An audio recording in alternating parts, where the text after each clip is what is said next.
Hello दोस्तों, आप देख रहे हो अंकित वर्मा यूट्यूब चैनल। अंकित अवस्थी जी की वीडियो है, आइए देखते हैं। जिन्होंने कभी माइक्रोसॉफ्ट की नौकरी छोड़ी और छोड़कर आज अपनी कंपनी मार्केट में लेंसकार्ट के नाम से चला रखी है, जिसका मार्केट वैल्यूएशन $10 बिलियन के अराउंड बताया जाता है। कहा जा रहा है कि ये जल्दी ही अपना आईपीओ लेकर आने वाली है। ऐसे में मार्केट के अंदर इन पीयूष बंसल की चर्चाएं तेज हैं।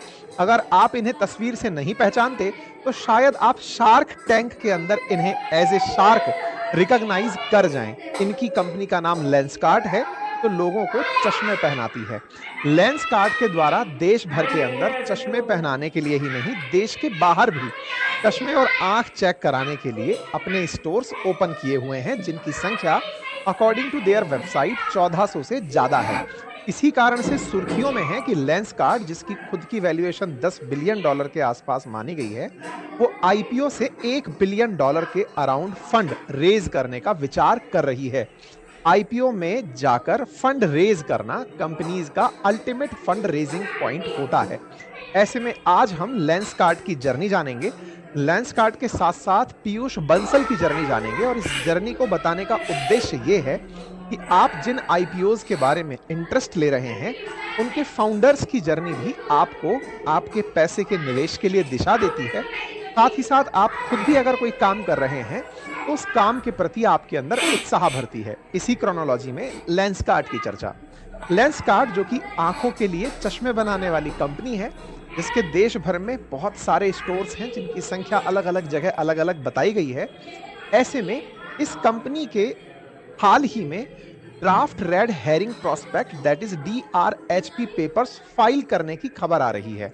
कहा जा रहा है कि सेबी को पहले अपने ये सारे डॉक्यूमेंट्स पेश करेंगे आईपीओ लाने से पहले, जो जरूरी होते हैं। लेंसकार्ट का फरवरी 17 को छपा इस लेख में $10 बिलियन वैल्यूएशन नापा गया था। आपको याद हो तो इन पर हमने कुछ दिनों पहले भी एक सेशन किया था, जब बताया था कि इनके ऊपर हर्ष गोयनका ने टिप्पणी करते हुए कहा था कि शार्क टैंक के शार्क खुद घाटे में हैं। तो उन घाटे वाले शार्क्स में पीयूष बंसल ही सबसे कम घाटे में देखे गए थे, जो कि 10 करोड़ रुपए के घाटे में थे। इसका मतलब इनके बिजनेस में ठीक ठाक तरीके से ग्रोथ पर्सपेक्टिव देखे जा सकते हैं। कौन है पीयूष बंसल, क्या है इनकी पढ़ाई लिखाई, किस तरह से ये आइडिया आया, क्या इस तरह से ही स्टार्टअप्स के आइडियाज आते हैं, क्या लोग अपनी चाहत के पीछे इसी तरह से काम करते हुए आगे बढ़ते हैं? आइए इस पूरी कहानी को सुनते हैं। कहते हैं कि फैशन सेंस के अंदर चश्मों की जो दुनिया है, उसका अपना स्थान है, लेकिन लोग इसे अपने लिए एक ट्रीटमेंट समझते हैं। लेंसकार्ट का उद्देश्य इस ट्रीटमेंट को ट्रीटमेंट ना समझकर फैशनेबल वियर बनाना है। आजकल आंखों के ऑपरेशंस होने के बाद आंखों के चश्मे उतारने की तमाम प्रकार की विधाएं चल रही हैं, लेकिन उस बीच में ये अपने लिए मार्केट, चश्मे फैंसी कैसे हों, कोई भी व्यक्ति चश्मे क्यों लगाए, इसका मार्केट बनाते जा रहे हैं। ऐसे में ये भारत को ब्लाइंड कैपिटल ऑफ इंडिया बुलाए जाने पर बड़े आहत होते हैं। कहते हैं कि दुनिया में जितने लोग ब्लाइंड हैं, उनमें से आधे लोग भारत में रहते हैं। 50% of blind people population India में लाई करती है, जिसकी संख्या 15 मिलियन के आसपास है। 75% जिन लोग यहाँ पर हैं, उन्हें ब्लाइंडनेस से बचाया जा सकता है अगर उन्हें सही समय पर डॉक्टर मिल जाता।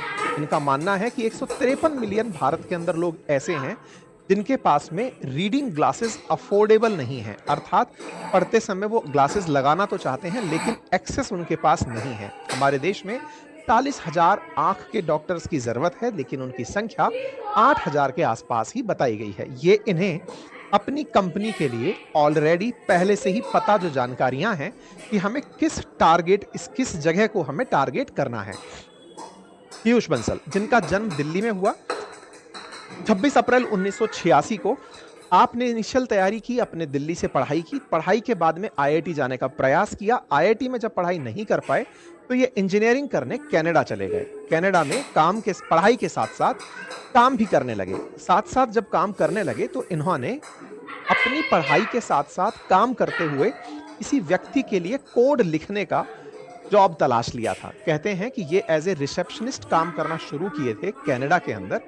कनाडा में रिसेप्शनिस्ट काम करना जब इन्होंने शुरू किया तो इन्होंने पार्ट टाइम जॉब के रूप में किया था। पढ़ाई के साथ साथ और एक कंप्यूटर लैब को भी इन्होंने ज्वाइन कर लिया। कहते हैं कि इन्होंने अपने एक सीनियर के लिए लैब से कोडिंग लिख करके तैयार की। सीनियर ने फिर इन्हें वहीं पर ही एक किताब दी और इन्हें कोडिंग और अच्छे से करने के लिए गाइड कर दिया। पीयूष दिन में कॉलेज और रिसेप्शन पे काम करते और रात के अंदर कोडिंग सीखते थे। धीरे धीरे उन्होंने सॉफ्टवेयर डिजाइनिंग सीखी और अपने सीनियर्स को कुछ सॉफ्टवेयर डिजाइन करके दिए। पीयूष को रिसेप्शन से तो हटा दिया गया, लेकिन उसी कंपनी में इन्हें कोडिंग की जॉब मिल गई। वहां से पढ़ाई करके ये भारत लौटते हैं और आईआईएम बेंगलोर से अपना डिप्लोमा प्राप्त करते हैं। इसके बाद ये जब वहीं थे तो इन्हें जॉब के दौरान माइक्रोसॉफ्ट में इंटर्नशिप का भी एक ऑप्शन आया। इन्होंने इंटर्नशिप ज्वाइन की, साथ में इन्होंने माइक्रोसॉफ्ट का जॉब किया।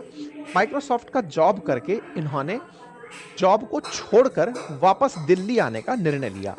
जॉब छोड़ने से पहले इन्होंने परिवार वालों से जब कंसल्ट किया तो लोगों ने इन्हें जॉब ना छोड़ने के लिए कहा, लेकिन ये वापस दिल्ली आ गए। तमाम लोगों ने इन्हें समझाया कि ये माइक्रोसॉफ्ट की जॉब ना छोड़ें, पर इन्होंने अपने इंटरव्यू में कहा कि इन्हें एक बार बिल गेट्स से मुलाकात का अवसर मिला था और उनसे मिलते समय इन्हें ये समझ में आ गया था कि इन्हें नौकरी तो नहीं करनी है। उसी समय कुछ अलग करने का इन्होंने प्लान बना लिया। यही सोच करके ये दिल्ली आ गए, लेकिन दिल्ली आने के बाद इन्हें कोई खास काम नहीं पता था कि इन्हें आने के बाद क्या करना है। तो यहाँ दिल्ली में रहते हुए लोगों की प्रॉब्लम्स को, क्योंकि अल्टीमेटली किसी भी स्टार्टअप की सबसे पहली जो जरूरत है वो है प्रॉब्लम स्टेटमेंट, कि हम पहले ये पहचान लें कि इस समय की जरूरत क्या है। तो इन्होंने सबसे पहले जरूरत पहचानी और जरूरत में इन्हें पता चला कि दिल्ली में लोग रहने के लिए जगह ढूंढ रहे हैं, जगह की कमी है। जब लोग मार्केट रिसर्च कर रहे हैं तो इसी के चलते इन्होंने सर्च माई कैंपस नाम से अपनी एक वेबसाइट शुरू। यहाँ पर किताबों के साथ साथ पार्ट टाइम जॉब ढूंढने वाले, कारपूल ढूंढने वाले, तमाम प्रकार के लोगों के लिए एक वेबसाइट शुरू की गई थी। हालांकि इन्हें जब कनाडा में थे तो इनके दोस्तों के द्वारा इंडिया को ब्लाइंड कैपिटल बुलाया जाना याद था। इसी के चलते इन्होंने तय किया कि ये इंडिया में कुछ ना कुछ करके आंखों के लिए भी एक मार्केट देख सकते हैं। ऐसे में ही इनका साथ होता है अमित के साथ, और यहाँ पर अमित और पीयूष ने मिलकर के ये तय किया कि वो एक ऐसी कंपनी बनाएंगे जिसमें कि चश्मे की आदत को फैंसी स्टाइल में बदल दिया जाएगा। उन्होंने लिंक्डइन पर एक और को-फाउंडर सुनीत कपाही को ढूंढ लिया। तीनों ने मिलकर के फिर एक आईवीआर कंपनी को नौकरी छोड़ी थी, जिन्होंने कुछ दिनों पहले ही एक आईवीआर कंपनी की नौकरी छोड़ी थी। तीनों ने मिलकर 2010 में एक कंपनी बनाई जिसके साथ अलग अलग ई कॉमर्स वेबसाइट्स थी, जिसमें से लेंस कार्ट, ज्वेलरी के लिए जूल कार्ट, बैग के लिए बैग कार्ट, वॉच के लिए वॉच कार्ट थी। लेकिन जब इन्होंने कई तरह के कार्ट बना दिए थे, ऑब्वियसली कार्ट का आइडिया हो सकता है फ्लिपकार्ट से आया हो, लेकिन ऐसे में जब ये कार्ट तरीके की इन्होंने कंपनी बना ली थी, इनमें से लेंस कार्ट तेजी से चलने लगी। लेंस कार्ट को चलते देख इन्होंने अपना पूरा आइडिया इसी पर शिफ्ट कर दिया। ये हैं लेंस कार्ट के संस्थापक अमित चौधरी, पीयूष बंसल और सुमीत कपाही। इनकी पूरी जर्नी के अंदर 2010 में जाकर लेंस कार्ट की स्थापना हो जाती है और लेंस कार्ट धीरे धीरे अपनी टेक्नोलॉजी के साथ साथ आईवीआर ग्लासेस या चश्मों को भारत में पहुंचाने का डिसीजन लेती है। इन्होंने अपने मार्केट में कुछ यूनिक कॉन्सेप्ट्स इजाद किए। उन यूनिक कॉन्सेप्ट्स में था टेक्नोलॉजी के माध्यम से सारे की सारे स्टोर्स को मॉनिटर करना। नंबर दूसरा, एप्लीकेशन के माध्यम से ही ये पहचान लेना कि आपके चेहरे पर कौन सा चश्मा, कौन सा आईवीआर फिट होगा, ये ढूंढ लेना। तीसरा, आपने अगर एक बार के लिए ग्लास परचेज कर लिया तो उसे बेचते समय आपसे ये ना पूछना या फिर उसे रिटर्न करते समय आपसे कोई कारण नहीं पूछना। 14 दिन के भीतर आप अपने खरीदे हुए प्रोडक्ट को वापस करके अपना फुल पैसा वापस ले जा सकते हैं। इस तरह के जबरदस्त टेक्नोलॉजी से इंटीग्रेटेड आइडियाज को इन्होंने अपने काम में इंप्लीमेंट किया। ऑनलाइन शुरू किया हुआ काम धीरे धीरे ऑफलाइन स्टोर्स के साथ मजबूत होने लगा। रोबोट्स के माध्यम से मास में चश्मे बनवाने शुरू किए। इनकी शुरुआती कीमत 299 से लेकर 35,000 रुपए तक जाने लगी। इसके चलते इनके ग्लासेस लोगों के लिए काफ़ी घर बैठे ही अपनी डिज़ाइन चेक करना, ऑनलाइन ऑर्डर करना और शॉप पे जाकर चेक करना, ये इन्होंने जो एक लूप क्रिएट किया कि वेबसाइट से आपके घर तक पहुंचे, आपको ऑर्डर प्लेस करने के लिए पहले डिज़ाइन समझा दिया, डिज़ाइन को जाकर आप शॉप पर ट्राई करके आ सकते हैं और ट्राई करने के बाद भी पसंद ना आए तो उसे वापस करके आ सकते हैं। इससे मार्केट में इन्होंने सारे तरह के जो गैप्स थे वो अपने चश्मों के मिटा दिए। गैप्स मिट जाने के कारण और तो और लोग कॉल सेंटर पर बात करके भी अपने बारे में तमाम जानकारियां ले सकते थे। इनके हर सेंटर पर आंखें जांचने की भी इन्होंने सुविधाएं रखी, जिससे कि जो आंखों के डॉक्टर की कमी थी कि आंखें आपकी कमजोर हैं या नहीं, उसे भी कहीं ना कहीं साइमल्टेनियसली ये कवर करते चले गए। 14 दिन की जो ये पॉलिसी थी कि आप अपना चश्मा वापस कर सकते हैं, इससे इन्हें मार्केट में एग्जिस्टिंग प्लेयर्स की तुलना में काफी ज्यादा एज मिला। बस इसी को ध्यान में रखते हुए ये तेजी से बढ़ने शुरू हुए। तकनीकी में रोबोट्स का और मार्केट के अंदर उपस्थित अपनी दुकानों के मैनेजमेंट के लिए एआई का, जिसके माध्यम से वहां लगे हुए कैमरों से मार्केट की जो शॉप है इनकी, उसमें कितने लोग प्रेजेंट हैं, क्या किस तरह का बिहेवियर कर रहे हैं, टॉप साइज बढ़ाने के बारे में क्या सोचना चाहिए। तो टेक्नोलॉजी का इंटीग्रेशन करते करते इन्होंने अपनी चीजों को बहुत बेहतर बना लिया। आज इनके शॉप्स पे या फिर इनके ऐप्स पर लोग कुछ इस तरह से अपने लिए ब्रांड सेलेक्ट करके परचेज कर पाते हैं। इस काम के करने से लोगों में इनकी एक रीच बनने लगी। परिणाम ये निकला कि इन्हें सॉफ्ट बैंक ने आकर के $350 मिलियन का इन्वेस्टमेंट दे दिया, $1.3 बिलियन के वैल्यूएशन पर वर्ष 2019 में।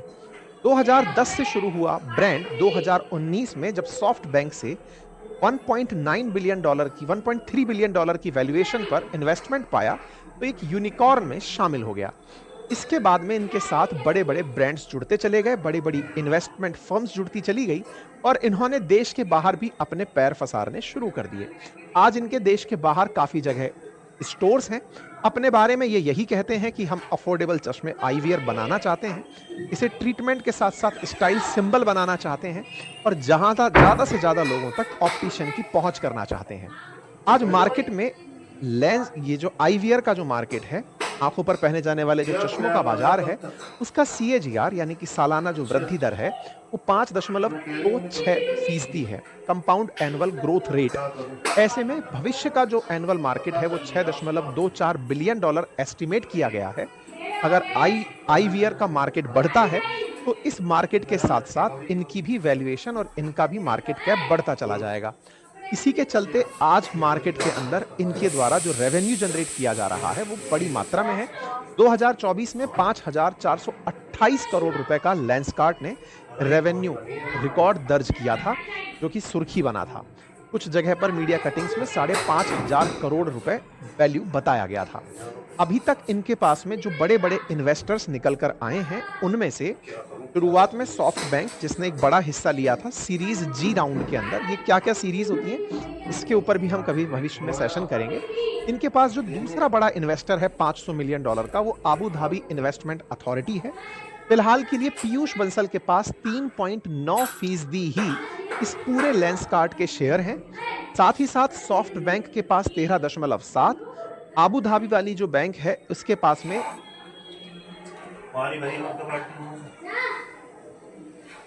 आबू धाबी वाली जो बैंक है उसके पास में लगभग 11% के आसपास इनके शेयर प्रेजेंट हैं, 11.3। टेमसेक के पास में 6.4, प्रेमजी इन्वेस्टमेंट के पास 4.7% शेयर उपस्थित हैं।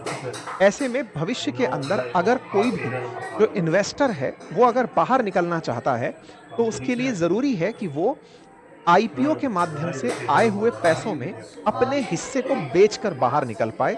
देखना होगा कि आईपीओ से जब इन्होंने 1 बिलियन, क्योंकि $10 बिलियन की वैल्यूएशन ऑलरेडी चल रही है, और $1 बिलियन अगर इन्होंने मार्केट से रेज करने का आईपीओ के माध्यम से प्लान किया है, तो देखना होगा कि इनमें से कौन वो हैं जो अपना हिस्सा बेचकर मार्केट से एग्जिट लेते हैं।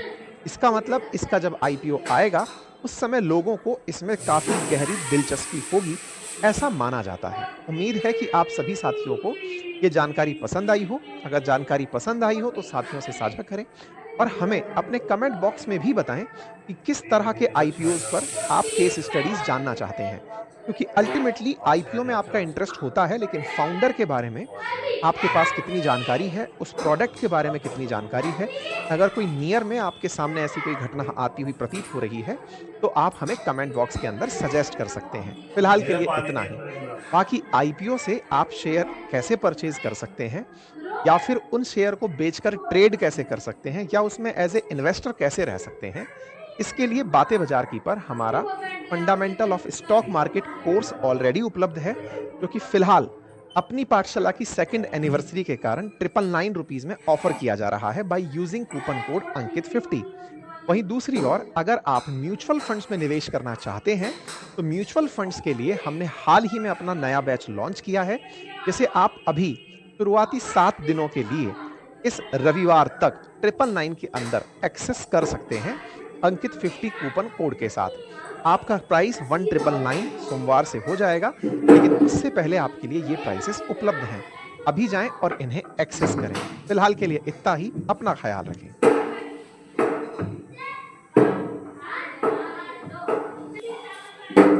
आपने वीडियो देखी, कैसी लगी? लाइक कीजिए, शेयर कीजिए, कमेंट कीजिए।